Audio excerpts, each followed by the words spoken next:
I cinesi discutono con passione, anche se tendono a diventare ripetitivi e monotoni. Alla fine di un turno nel cortile del cotonificio, operai e operaie fanno cerchio e parlano. Oggi si discute di una mostra di quadri, un fatto abbastanza nuovo, un sintomo di apertura culturale. Un dirigente ha fatto l'elogio dei pittori perché essi hanno seguito l'insegnamento di Mao e hanno posto l'arte e la letteratura al servizio delle masse di operai, contadini e soldati. Dobbiamo filare e tessere per la rivoluzione, dicono gli altri. Non c'è vero dibattito, ma una somma di propositi e di impegni. Dobbiamo migliorare la qualità, metterla al primo posto. Filiamo 1 metro di più di buoni filati e avremo contribuito alla rivoluzione mondiale. 刚才啊，写新华社的报道哈，咱们纺纱织布吧哈，就为了支援世界革命哈，革命吧哈，就要付出一个代价哈，一个很好的要求啊。都是从这纲上来看，要把质量搞得好好的，支援世界革命，织出好布，纺出好纱。而举办的这个展览会，展出了270多件，我把这个。 3次点吧，反正能够我知道，完了要特别的要多哈，完了就说我们生，完说这个人民的就是哈，从1到3年，咱们这个多少钱？这个多少钱？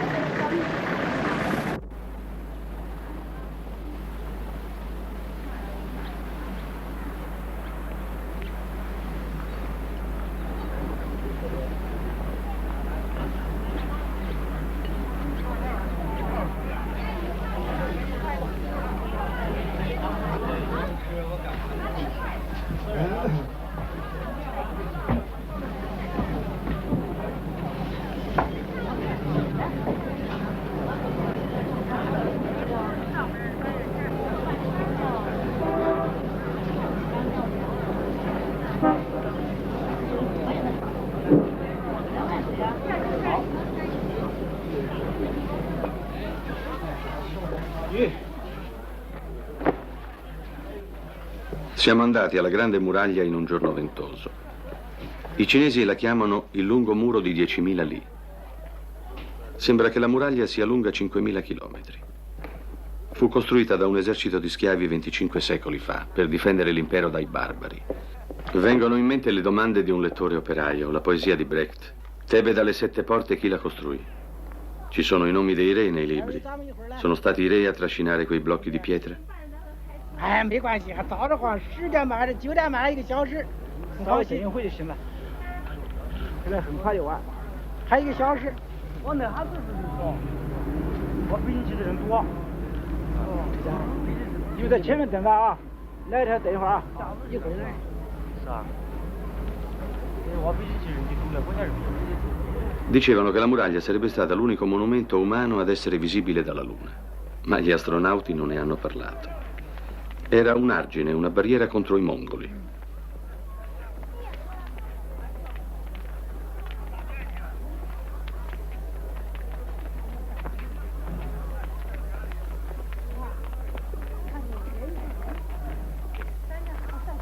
I torrioni sono a distanza di voce delle sentinelle.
Se esiste al mondo un monumento all'inutilità dell'arte militare, è questo.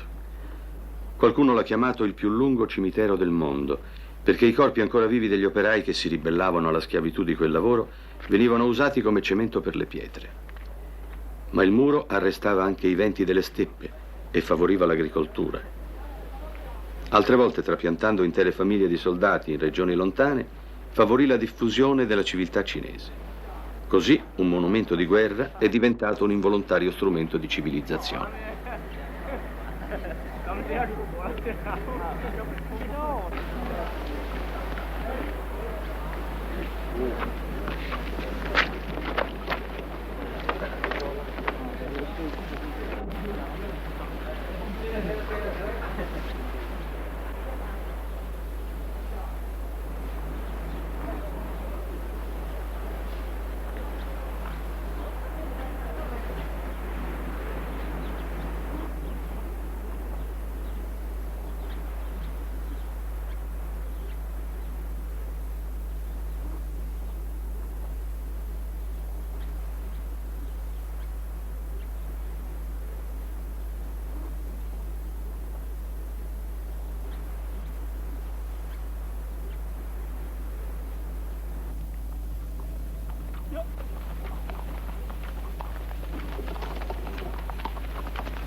Strani animali di pietra sorvegliano una via che attraversa una valle alberata poco fuori Pechino. È la via sacra, la via delle anime, quella che percorrevano gli imperatori defunti verso la sepoltura.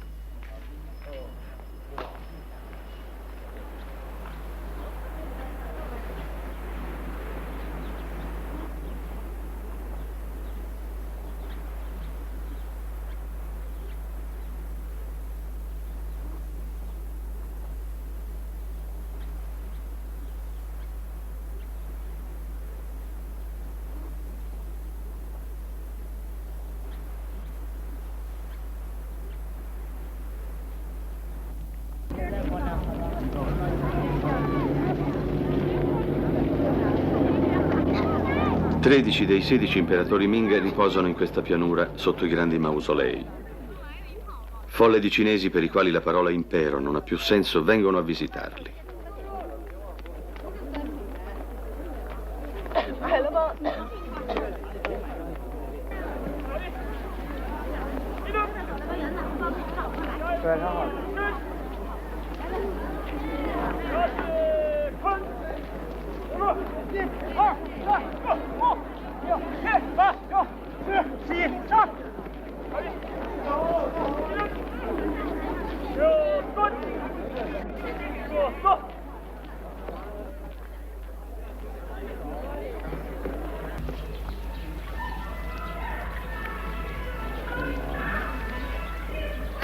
Qui, in questi parchi, un tempo nessuno poteva entrare e anche gli imperatori dovevano scendere da cavallo. Sì,你不打了吗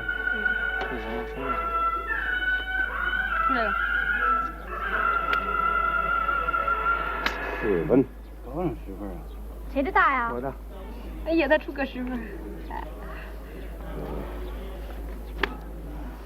还出个教主啊？没有。还一个。不是教主吗？不是。哦，是曹主。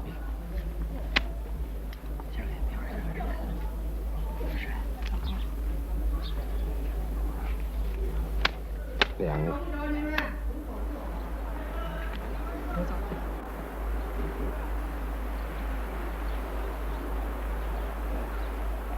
La gita alle tombe è un'occasione di festa, non c'è niente di reverente o di solenne.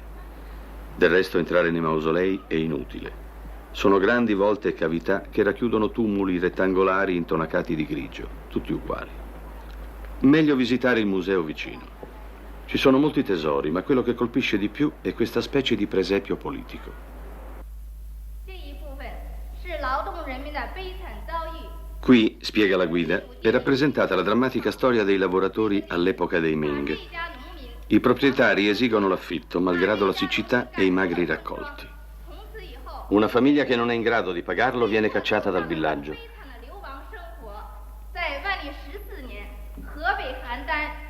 I contadini diventano nomadi e mendicanti, muoiono di fame lungo la strada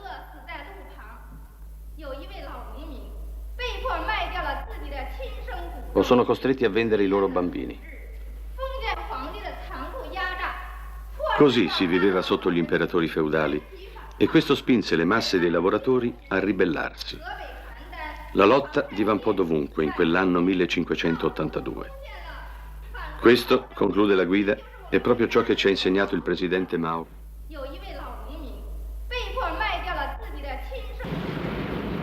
Ai ricchi raccolti non provvede più il cielo e i contadini non sono più cacciati dai campi.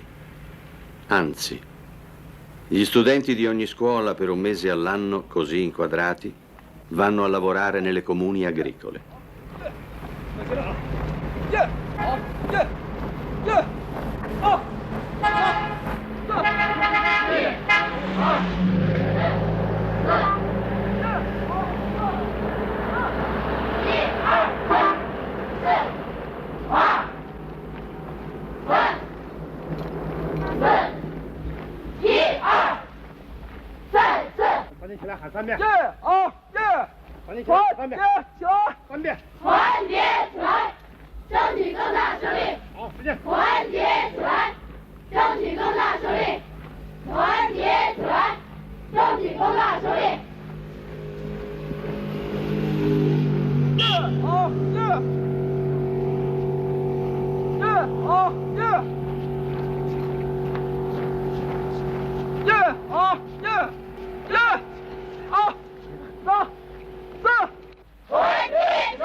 Andiamo a visitare la comune agricola Cina Albania. 40 km quadrati, 3.000 ettari di campi coltivati, 29.000 abitanti. In questa pianura, ci dicono, prima che sorgesse la comune c'era solo un'altalena di siccità e inondazioni.